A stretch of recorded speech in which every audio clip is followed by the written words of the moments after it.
Selamat sore, selamat bertemu. Hari ini saya ingin menyampaikan renungan saya. Apa yang saya renungkan lahir dari hati saya, belum tentu disetujui oleh orang lain. Tapi namanya setiap orang mempunyai hak untuk menyampaikan kabar baik.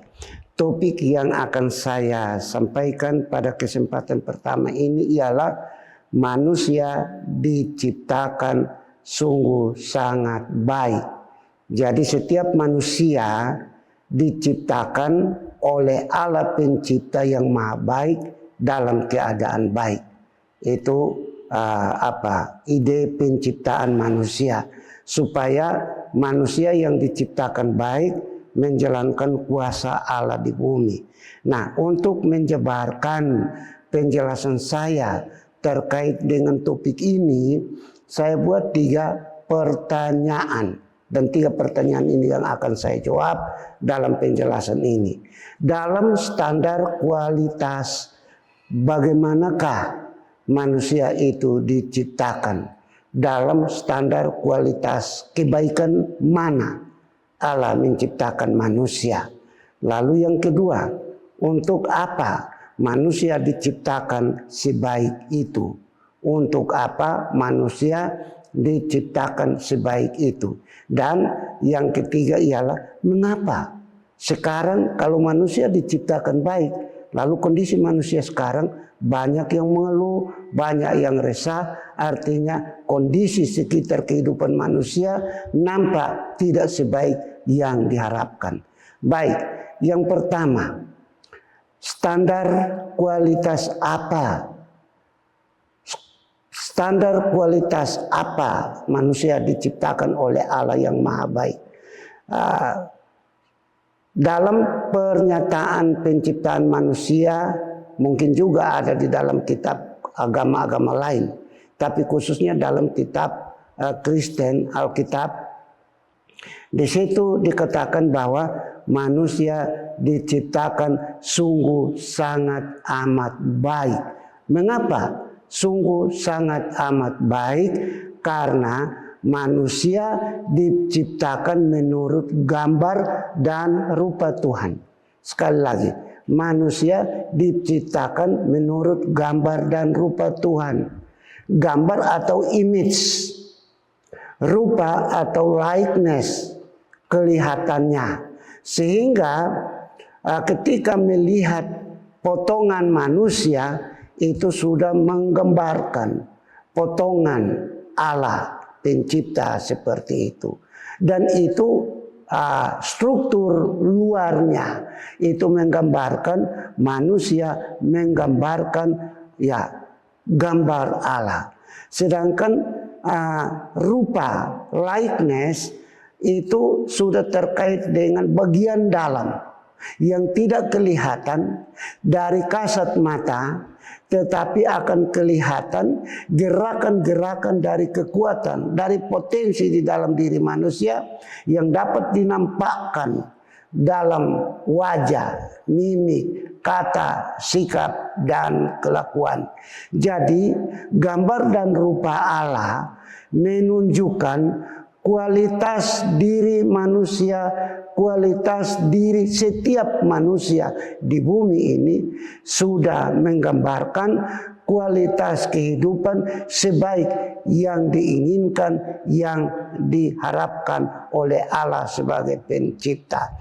Nah, lalu ketika manusia diciptakan sebaik itu, gambarnya dan rupanya, potongan yang kelihatan dengan kasat mata dari luar, dan juga dengan segala potensi yang ada di dalam diri manusia yang tidak dapat dilihat oleh kasat mata manusia, itu sesungguhnya diciptakan oleh Allah yang diceritakan di dalam kitab Kejadian pasal 1. Jadi kisah penciptaan manusia itu diceritakan dalam 2 pasal dalam Alkitab, yaitu pasal 1 menceritakan tentang penciptaan, dasar penciptaan manusia, yaitu rupa, gambar dan rupa manusia. itu image dan likeness manusia. Itu diciptakan dalam Kejadian pasal 1. Nah, itu jadi penciptaan itu dimulai dengan suatu musyawarah Allah, suatu kesepakatan Allah. Let us create man like our image, like our image, seperti gambar dan rupa kita. Jadi let us itu perkataan dari Allah pencipta. Kita menciptakan dalam kesatuan Bapa, Anak, dan Roh. Ada kesepakatan untuk menciptakan manusia menurut gambar dan rupa Allah, untuk ditempatkan di bumi ini untuk melaksanakan kehendak Allah di bumi. Jadi manusia diciptakan berdasarkan suatu musyawarah Allah, hasil kesepakatan Allah. Allah Bapa, Allah Anak, Allah Roh, Allah Tritunggal bersepakat menciptakan manusia menurut gambar dan rupa Allah dalam standar kualitas Allah. Karena dalam kualitas sama seperti Allah, manusia ditempatkan di bumi untuk tujuan yang nanti saya jelaskan sesudah ini.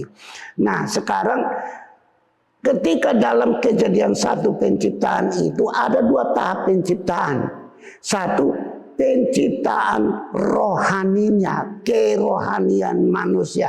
Aspek kerohanian manusia yaitu diambil dari DNA Allah, deoksiribonukleik asid, yaitu sifat-sifat molekul, sifat-sifat dasar di dalam diri Allah, seperti untuk mengasihi, untuk melakukan kebaikan, kejujuran, dan segala.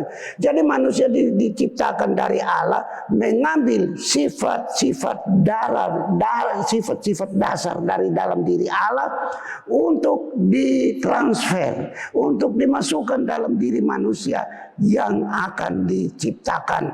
Nah, sekarang ketika Allah menciptakan, merencanakan, merancang penciptaan manusia mengambil gambar dan rupa Allah, manusia itu istilahnya gennya, dasar-dasar sifat dan kelakuan yang dirancang menurut Allah adalah diambil dari diri Allah. Nah, itu dalam bentuk satu DNA, sifat-sifat dari Allah, diciptakannya dia laki-laki dan perempuan. Itu diceritakan di dalam Kejadian 1. Diciptakan dari rencana Allah, rancangan Allah, memiliki suatu standar kualitas sama seperti Allah, karena mengambil dan memasukkan ke dalam diri manusia yang akan diciptakan, mulai dari DNA yang diciptakan untuk diberikan kepada manusia. Nah, sekarang manusia yang diciptakan menurut gambar dan rupa Allah dalam Kejadian 1, sekali lagi DNA, sifat-sifat dasar yang diambil dari diri Allah dan dimasukkan di dalam suatu rencana, di dalam suatu rancangan Allah. Untuk manusia yang diciptakannya dia laki-laki dan perempuan memiliki standar kualitas yang sempurna, sungguh sangat amat baik. Lalu setelah diciptakan itu, maka datang pada penciptaan tahap kedua. Penciptaan tahap kedua yaitu penciptaan tubuh fisik manusia yang terbuat dari tanah. Itu diciptakan sesudah yang lain-lain terjadi, ketika Tuhan sudah mengizinkan awan naik ke atas, turun dalam bentuk hujan, tanah menjadi lembut, maka Tuhan mengambil tanah, membentuk menurut gambar Allah sendiri. Sesudah menggambar, sesudah membentuk tanah, ya seperti orang membuat patung, sesudah dibuat itu, lalu tahap yang paling terakhir ialah menyatukan tubuh rohani, tubuh sorgawi yang diciptakan pada Kejadian 1, dia laki-laki dan perempuan, itu ada di dalam satu semacam chip, di dalam suatu zat yang ada pada diri Allah, disatukan dengan tubuh jasmani yang diambil dengan tanah. Dan cara penyatuannya ialah Allah menghembuskan nafas kehidupan. Dan ketika nafas kehidupan ditiup ke dalam diri manusia, itu berarti Allah menaruh roh kehidupan. Roh kehidupan yang memiliki sifat-sifat dasar dari Allah, yang diciptakannya dia laki-laki dan perempuan, ke dalam suatu bentuk yang dibuat dari tanah liat. Maka melalui tiupan nafas itu manusia menjadi makhluk hidup. Itu dalam cerita. Jadi standar kualitas yang paling sempurna ialah Allah membentuk tanah liat yang tidak berarti, debu tanah dibentuk lalu kemudian disatukan. Nah, sehingga setiap kehidupan manusia sesungguhnya terdiri dari 2 tubuh. Kalau di dalam pertama Korintus pasal 15 kita bisa baca, setiap manusia memiliki 2 tubuh, yaitu tubuh duniawi yang diambil dari tanah, dan tubuh surgawi yaitu dari Allah sendiri, disatukan melalui suatu hembusan nafas. Hembusan nafas itu adalah karunia pemberian Allah kepada setiap manusia, memiliki roh kehidupan dirinya sendiri, roh diri manusianya sendiri. Tiap-tiap orang dengan hembusan nafas memiliki roh kehidupan dari Allah untuk hidup di bumi ini melaksanakan kehendak Allah. Jadi sekali lagi, dalam standar kualitas bagaimana manusia diciptakan, yaitu dalam standar kualitas yang sangat amat sempurna, sungguh sangat amat baik adanya. Apapun kondisi saudara, saya dan semua orang, dia tidak sekolah, dia miskin, dia jelek, dia berdosa, dia hina pun, tapi pada awal penciptaan dia dirancang sungguh sangat amat baik adanya. Hal ini perlu ditegaskan apabila kita dalam keadaan yang tidak baik. Tapi harus ingat bahwa kita diciptakan sungguh sangat amat baik dan berpotensi agar kita memperbaiki diri. Dan ketika ada niat dalam diri saudara dan saya, setiap orang untuk memperbaiki diri, tentu Tuhan Pencipta akan turut bekerja. Asal ada kesadaran, ada kepekaan, ada kemauan untuk memperbaiki diri. Tapi bukan hanya kemauan, ada tindakan, ada aktivitas, ada kegiatan untuk memperbaiki diri. Nah, sekarang yang kedua, untuk apa manusia diciptakan sebaik itu? Mengapa Tuhan menciptakan semua manusia sungguh sangat amat baik? Dengan melihat potensi di dalam diri Allah dirancang dan ditiupkan melalui napas roh kehidupan untuk dia hidup di bumi, tapi dia orang surga yang hidup di bumi. Dia warga kerajaan Allah yang ada di bumi. Nah, tujuannya ialah agar manusia melaksanakan, memancarkan, menunjukkan, memperlihatkan kemuliaan Allah Pencipta di surga melalui kehadiran Dia. Sekali lagi, tujuan penciptaan sebaik itu, penciptaan manusia sebaik itu, dengan standar kualitas itu, ada tujuan Allah supaya manusia di bumi melaksanakan kehendak Bapa di surga. Kita ingat pada waktu Tuhan Yesus datang untuk menebus manusia, mati ganti manusia, menyempurnakan kehidupan manusia yang rusak karena dosa. Dia nyatakan itu di dalam doa. Datanglah kerajaanmu, kerajaan Allah di surga, datang ke bumi ini, jadilah kehendakmu di bumi sama seperti di surga. Karena Tuhan menciptakan manusia dalam standar kualitas yang sungguh sangat amat tinggi, agar Allah roh yang tidak kelihatan yang bersemayam di surga dapat diperlihatkan kemuliaannya, kebesarannya, kuasanya dengan perantaraan setiap manusia yang diciptakan sebaik itu. Berarti kehadiran manusia di bumi diciptakan dalam standar kualitas yang sungguh sangat amat baik untuk memperlihatkan, untuk mempertontonkan, untuk menyatakan kehadiran Allah di bumi dengan perantaraan diri kita. Sehingga apabila kita tidak menyadari kita diciptakan dalam standar kualitas itu untuk tujuan memancarkan dan memperlihatkan, ya kita hidup menurut mau dunia. Kita bisa mabuk-mabukan, kita bisa mencuri dan melakukan perbuatan-perbuatan dosa yang menodai cahaya kemuliaan Allah di dalam diri kita. Itu tujuan yang pertama.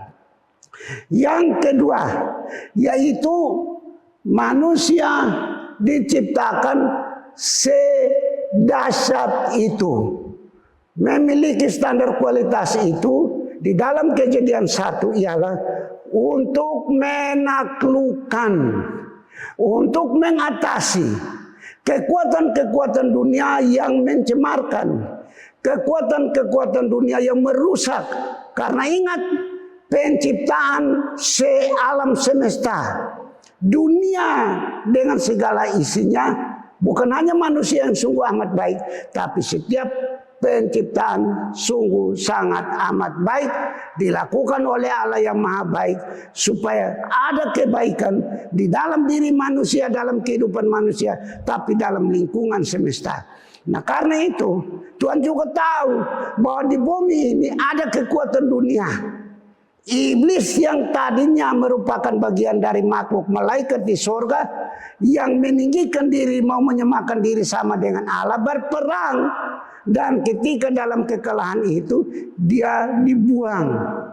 Yang namanya setan, ular tua itu dibuang ke bumi bersama malaikat-malaikatnya. Di bumi dia akan menjadi perusak di bumi.